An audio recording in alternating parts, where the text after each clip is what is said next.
আসসালামু আলাইকুম গাইস, আজকে নিয়ে এসেছি গরুর মাংসের কলিজা বোনা রেসিপি। পেঁয়াজটা তেলে ভেজে নিচ্ছি,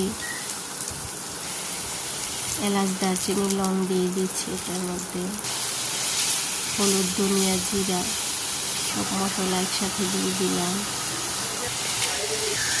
কলিজাটা একটু হালকা ভাপে দিয়ে কলিজার যে একটা স্মেল আছে সেটা ফেলে দিয়ে তারপরে কলিজাটা দিয়ে দিলাম। এখন আলু কুচিটা দিয়ে সামান্য জল দিয়ে একটু নেড়ে চেড়ে কষিয়ে নিচ্ছি। কষানোটা শেষ হলে অল্প জল দিয়ে দিব। কিন্তু আমার কষানো প্রায় শেষের দিকে, জল দিয়ে দিয়েছি। এখন রান্নাটা প্রায় শেষ।